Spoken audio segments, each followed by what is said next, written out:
Hey, my sweet babies. Welcome back to another WEIGO podcast, aka What Else Is Going On podcast YouTube video. I'm your girl, Taria. I told y'all I would be back to talk about some things that I've been wanting to talk about, some things that just happened overnight that I just saw and was like, oh, yeah, we need to get into it. So let's get into the things.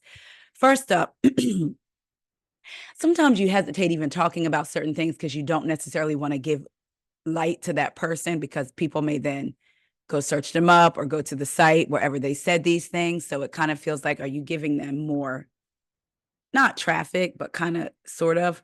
But anyway, let's talk about Kid Rock. I've never really cared for Kid Rock. There's certain people my body just reacts to like, nope. Just seeing them, I don't know why, but I just get this feeling he was always one of them. Chris Rock was the other one. But anyway, another discussion for another time. Here he is catching a stray, but Kid Rock. So let's get into what page 6 is saying with Kid Rock. Kid Rock pulls out GUN, repeatedly uses N-word during drunk and belligerent Rolling Stone interview. Kid Rock is in hot water again. During a new interview with Rolling Stone, the far-right rocker allegedly waved a GUN in the journalist's face and used the N-word repeatedly. Last month, journalist David Peisner joined the all-summer-long singer, 53, at his Nashville home for an interview largely centered around politics and his unwavering support of Donald Trump. Why is he a theme in my stuff today? We talked about him earlier with Amber Rose, Donald Trump. But anyway, whom he referred to as his bestie. However, after drinking some wine and at least 3 or 4 Jim Beam and Diet Coke cocktails, Peisner said the rapper became drunk and belligerent. Listen, that Jim Beam will have you. Reading Jim Beam just took me back to college. That's all I'm going to say.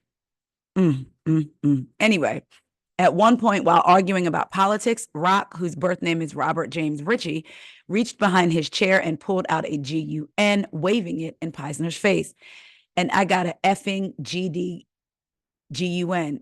right here if I need it, he allegedly shouted. I got them everywhere.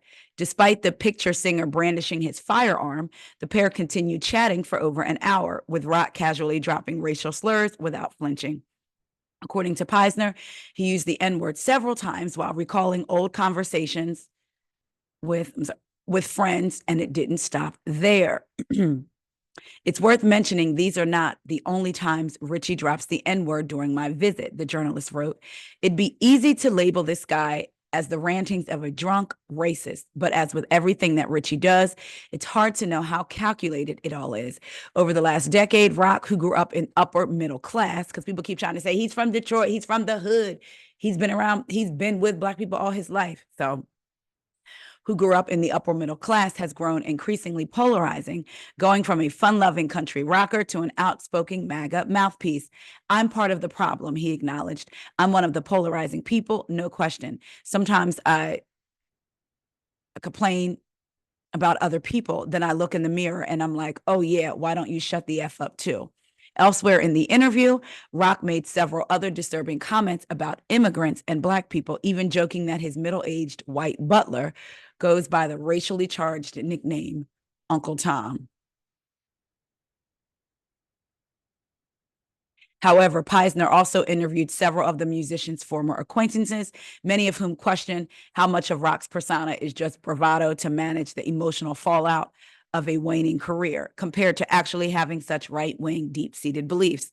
When the interviewer, whom Rock called a college snowflake, asked to leave, so when the interviewer, who Kid Rock called a college snowflake, asked to leave, the interview was ready to leave, Rock put up a fight. Can you imagine? So you're the interviewer, you have had enough. He'd already waved the GUN in your face, telling you how much more he had. He was prepared to use them if he had to. You still continued the interview for another hour after that. Then when you asked to leave, he puts up a fight. In fact, the pair ended up chest to chest, with Rock getting in Peisner's face. See, child. And as much as I would love to do interviews like this, I cannot imagine. Chest to chest. Now I'm supposed to be reporting the news, but I've become the news because I was fist fighting during my interview. Anyway, however, Rock eventually gave in. He eventually gave in and agreed to drive the journalist a half mile to his car. Once they made it up the driveway on Rock's ATV, the two shook hands before the rapper asked for one final favor. Would you do me a favor? Just write the most horrific article about me. Do it. It helps me. This is just what I spoke to earlier with Amber Rose. Remember when I said, I feel like the people that, now I talked about non-white folks doing this, but the people that are coming out supporting some of the things that Donald Trump is saying, and again, non-white, I feel like they're doing it because they believe all press is good press and it gets more eyes on them and it gets attention paid to them. I believe that Candace Owens was one of them. I don't believe she believed half the stuff she said. Now here he is allegedly asking the reporter, just write the most horrific article about me. Do it. It helps me. To me, y'all let me know what y'all think, but I feel like those types of people are the worst because you know the effects that this legislation and these laws could have on folks that look like me, right? Black and brown folks, LGBTQIA+ folks, women's rights. Y'all know the effects that the legislation actually has on our lives. And you don't truly believe what you're saying, but you'll use your platform. That's a platform of millions of people to spew rhetoric that could hurt us. But deep down, you don't believe it. You're just doing it to keep your career afloat, to get eyes on you. I almost do feel like it's worse than people who actually believe this stuff. The people actually believe that stuff. Yes, it's horrific, right? But they believe it versus promoting something that you know is harmful, only to not really believe it, but because it could line your pockets or get your relevancy up and back out in the public eye, you decide to do that. I think that is worse. It's like you're selling your soul. That is truly worse. So that's the news for Kid Rock. But it's interesting how back in 2017, he was running for a Senate seat and wrote a letter, and said, F the extreme right, F the extreme left, F the extreme right. And I love Black people. That's what he said at the end of his letter. I love Black people. Like, leave us out of the conversation, please. All right, moving on. Simone Biles said you hoes better back up off her man, okay?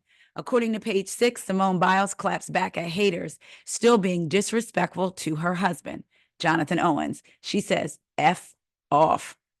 Simone Biles is not cool with those still hating on her marriage to Jonathan Owens 5 months after her husband initially made headlines for some controversial comments about who was the better catch.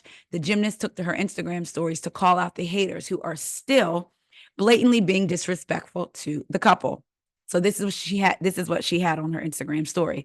I'm going to quickly address this. The joke was never a joke. Y'all are blatantly being disrespectful to my relationship and my husband. So I'm going to go ahead and say this one. I'm going to go ahead and say this one time. Respectfully, F off. She had typed out the whole word though. And if you keep commenting or tweeting at me, I'm just going to block you. Simple as that. And no, I don't need to touch grass or whatever TF y'all suggest. At everyone else that supports us, we love y'all so much. And then she did the little hand emoji. Simone is saying, leave her and her marriage alone. Just a few hours prior to that, Biles had posted a sweet photo of Owens kissing her from the stands at the 2024 Core Hydration Gymnastics Classic. My whole heart, the best supporter. I couldn't ask for a better husband. She captured the photo. He then commented, there with you every step of the way. It didn't take long before fans and critics began to share their thoughts in the comment section, posting a variety of positive and negative messages. I still don't know his name, someone joked. Someone else, I like Mr. Biles. I don't know why people troll him. Another one, did he finally find out who you are? However, many people came to the couple's defense and told people to move on and let them be happy following the drama. Someone said, It was so amazing to see him stand by you the way you stand by him at his games, all smiles and being supportive. We needed this love and support on our timeline. You know, it's crazy out here. Stay loving each other. Cute lovebirds. Another person said, we love the Owens.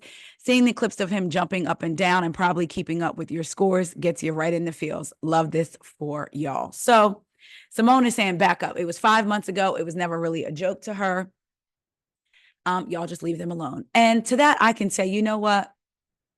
I agree. Live and let live. No matter what you think on this subject, if you think he's using her, if you thought he was shading her during that interview, saying she wasn't the catch, saying that he was the prize, then, I mean, at this point, it's been 5 months. We'll see where this takes them down the road, right? Only time will really tell. One thing I do think is interesting. I find this with Simone Biles, because we know that she's the main, she makes more money than him in what she does. And I would find this with Kandi and Todd. People would say it too.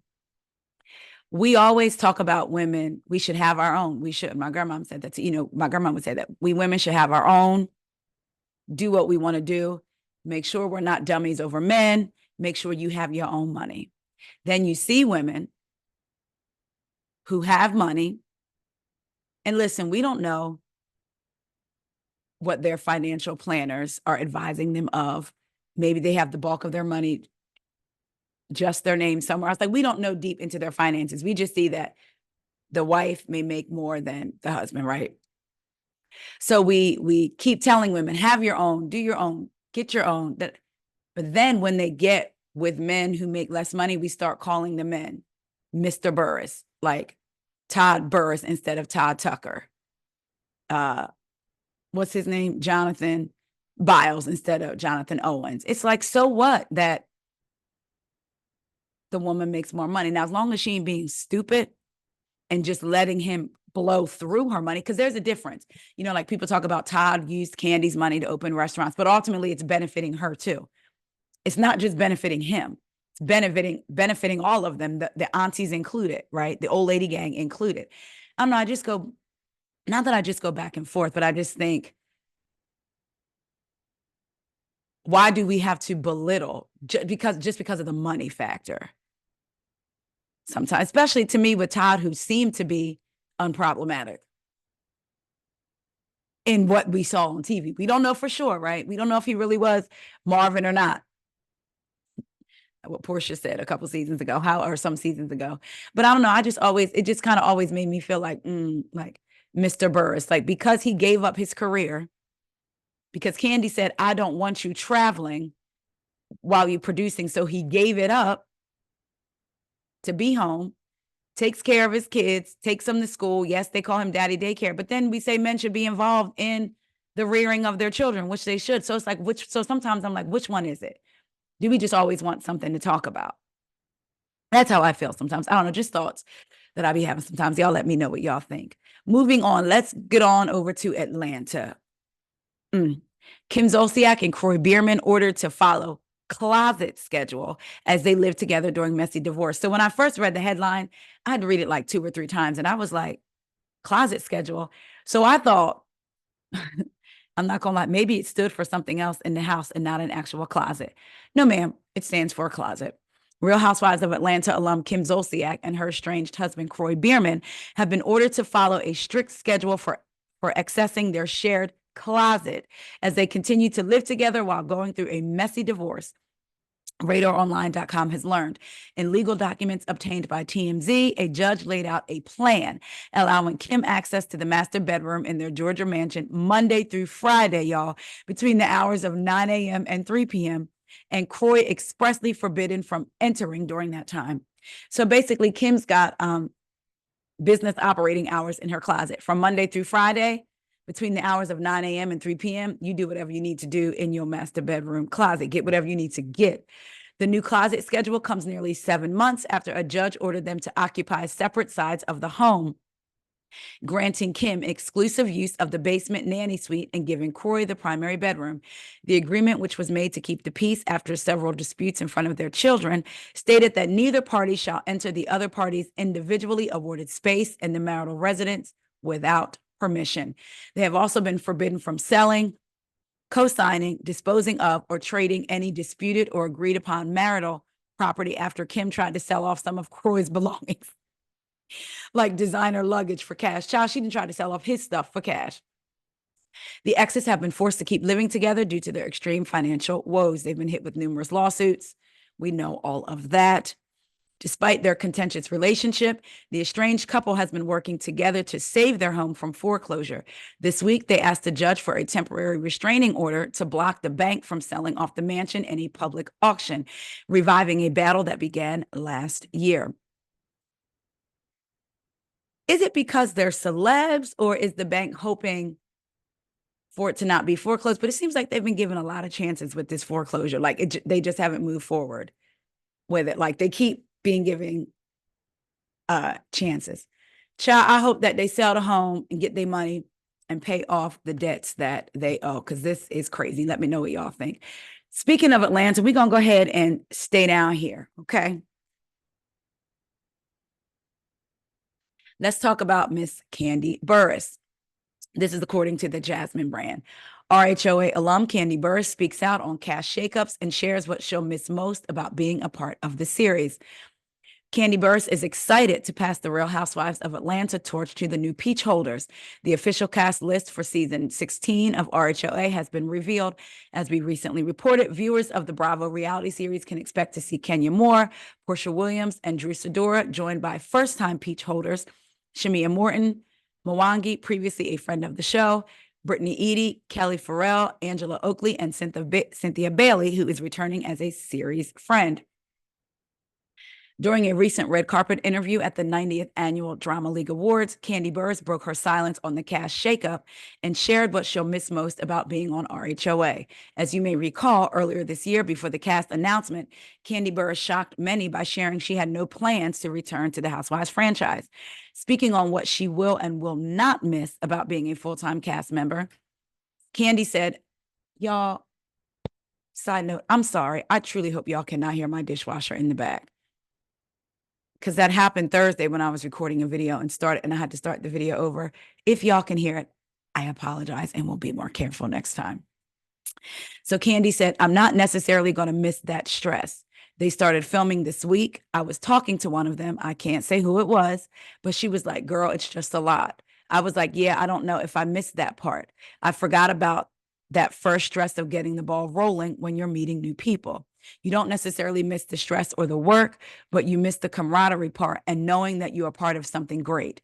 Because at the end of the day, no matter how much drama it was, my 14 seasons of that franchise, a lot of great things. I'm sorry, because no matter how much drama it was, my 14 seasons of that franchise, a lot of great things came from it. Elsewhere during the interview, Kandi addressed some of her feelings for the finalized cast and shared, I'm excited for Shamia, who is our friend. I'm glad it's announced so I don't have to keep secrets anymore. I'm going to be watching because my friends are still on the show. She continued speaking on Porsha Williams' highly anticipated return. I already knew she was coming back before she announced it. We both had talked about our decisions, what we were thinking about doing. I was telling her I didn't know if I was going to go back. She was telling me how she was thinking she might go back. So we knew. I'm excited for her. So not only did Kandi forgive Porsha for what happened seasons ago, but clearly they're friends. We've seen Porsha be invited to different events, Riley's birthday party, other different, I think Blaze's Riley's graduation party.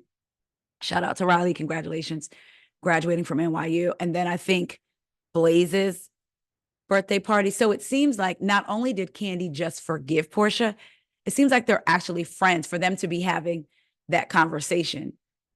Clearly, she trusted Porsha enough to have the conversation. I don't know if I'm coming back, without thinking that Porsha may leak that, right? So it seems to me that they're actually friends and not just forgiven, and we can occupy the same social space. They're actually like friends again. No, y'all let me know what y'all think. Child, speaking of Porsha, so the Bravo Shade Room, we see Shamia. I know y'all have seen it. They were filming and Shamia is getting a Rolls Royce from her husband, Gerald. Simon, Mr. Mr. Peach Holder, because he is a peach holder, says, congratulations, my good sis at Shamia Morton. I'm so happy for you. My brother Gerald has excellent taste in fine automobile. Look forward to watching the only cast member with a RR, meaning a Rolls Royce. Because we know Simon had given, remember, Simon gave Porsha a Rolls Royce. So he must have taken it back. I'm going to read what he said again. Congratulations, my good. And this is, he commented on the post showing Shamia jumping up and down, excited about her Rolls Royce. Congratulations, my good sis at Shamia Morton. I'm so happy for you. My brother Gerald has excellent taste in fine automobile. Look forward to watching the only cast member with an RR, meaning a Rolls Royce. Porsha commented, Simon, don't forget, and a debt-free husband who is a U.S. citizen. She wrote this, okay? She said, Simon, don't forget. Let me go back. This is Porsha responding to what Simon just wrote. Simon, don't forget, and a debt-free husband who is a U.S. citizen. My bestie is winning. Welcome to RHOA Queen Mumbai or Mumbai.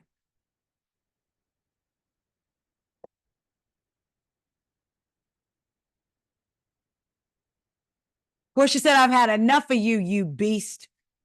Had enough of you, you beast. So Simon then commented and said, so mind you, again, he comments on the photo, on the video of Shamia getting her Rolls Royce, throwing shade at Porsha. Porsha threw shade back. Don't forget her husband is a U.S. citizen and debt-free.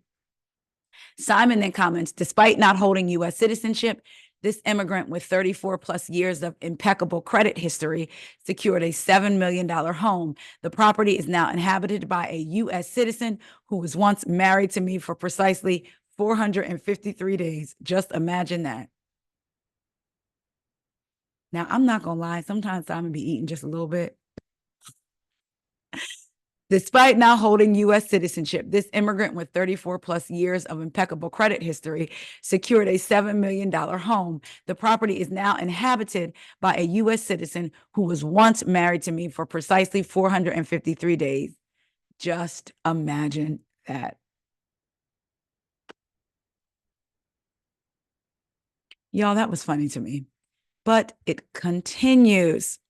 Let's go. After all of that, give me one moment because I know I pulled up. Oh no, what did I do? I had pulled up. There was something that Simon, something else that's here we go. So then Simon saw Porsha's clap back, you know, don't forget a debt-free husband. And Simon said, he posted, Lord, telling y'all, Simon is Mr. Peach. He took to his IG page with more remarks, speaking on the chatter surrounding his past and citizenship.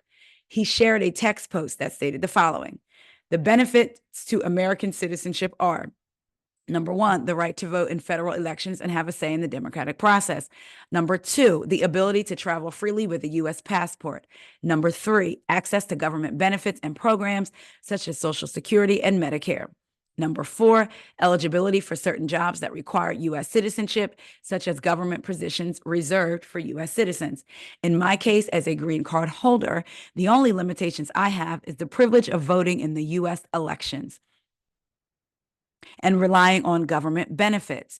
Neither one hinders my presence in the United States. I have dedicated my life to striving for financial independence and providing for my family and community.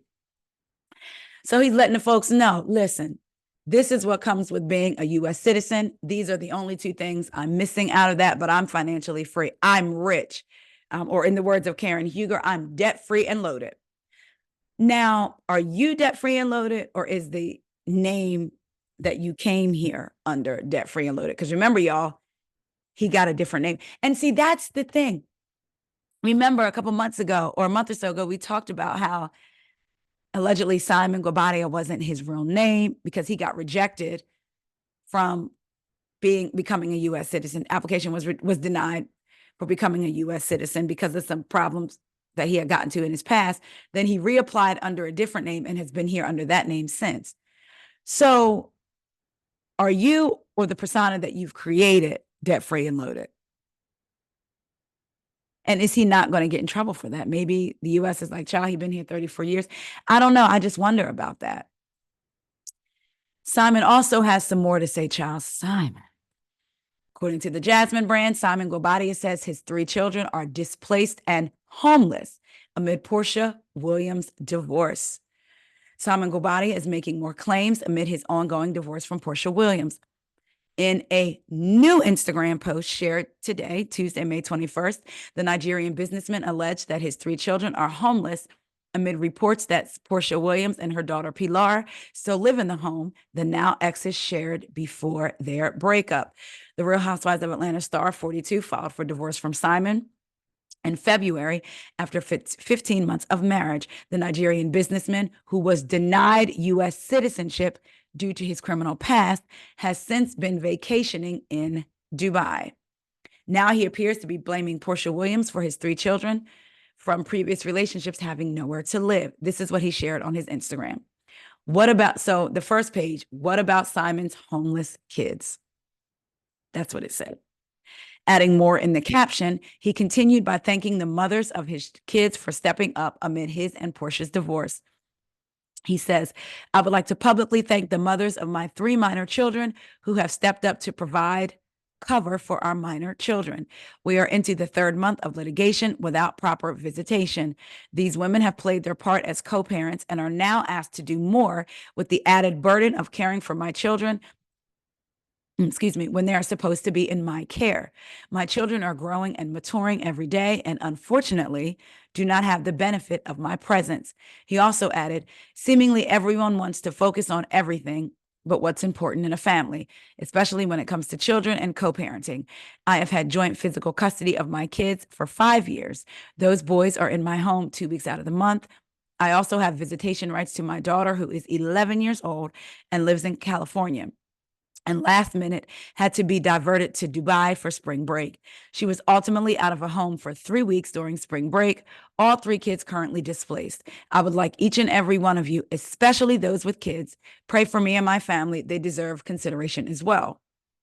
Now, I want to get into some of these comments, y'all. I'm going to read quite a few of them because Mr. Guobadia is intent on answering back.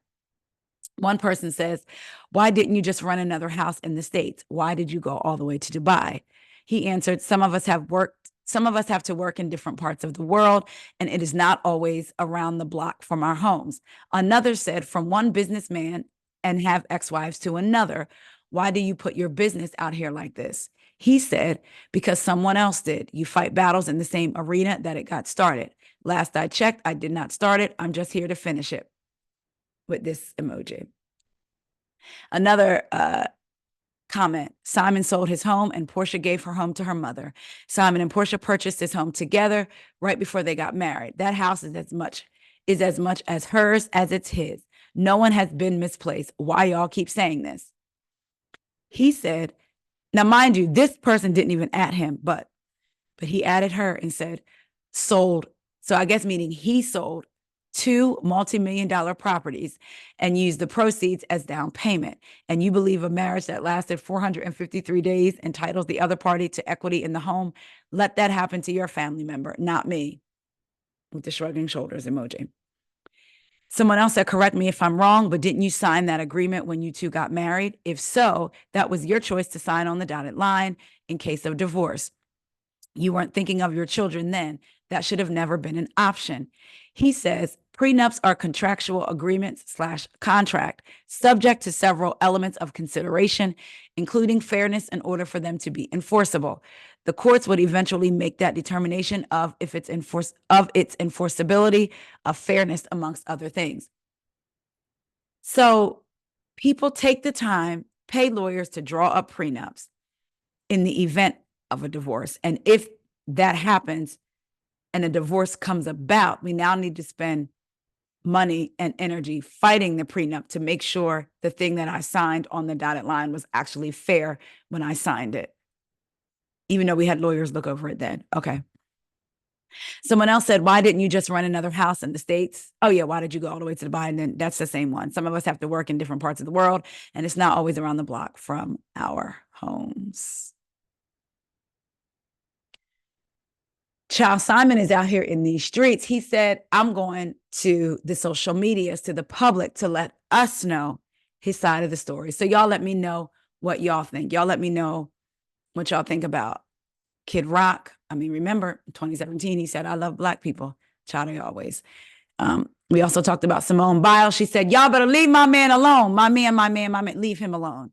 We talked about Kim and Kroy having a closet schedule. Seems like Kim could go in her closet between normal business operating hours, and Kroy is not allowed there.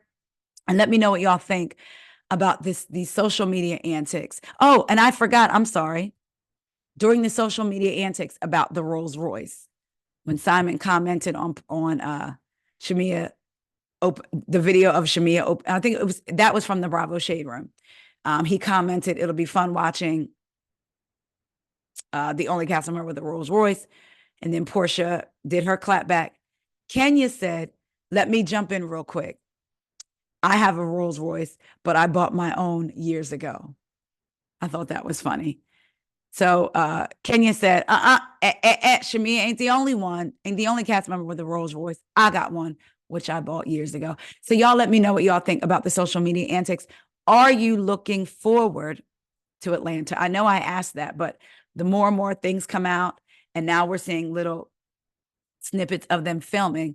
I want to know if that's getting y'all more excited, less excited, or you have no emotion and you just going to wait until the new season airs. Let me know. I love y'all.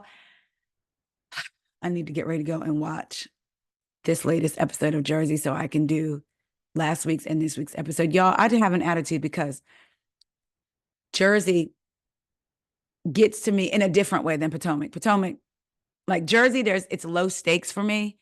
I ain't really like necessarily, I'm team nobody, first of all, number one. I'm going to talk about what I see, right? However, it's not like Potomac. This is like where it irritates me, but just in a different way. And I'm like, oh, I got to go watch Jersey. So I'm going to go watch, like I said, the last episode so I can give you a double recap. Again, tomorrow I will be doing the recap for Summer House Martha's Vineyard with a special guest. I think I'm going to, normally episodes are supposed to come out Tuesdays and Fridays. So I'm debating on whether I'm going to just go ahead and wait and release that on Friday or just release it Thursday and then release another different episode on Friday. But I will keep y'all aware. I love y'all so much and I will see y'all later. See ya.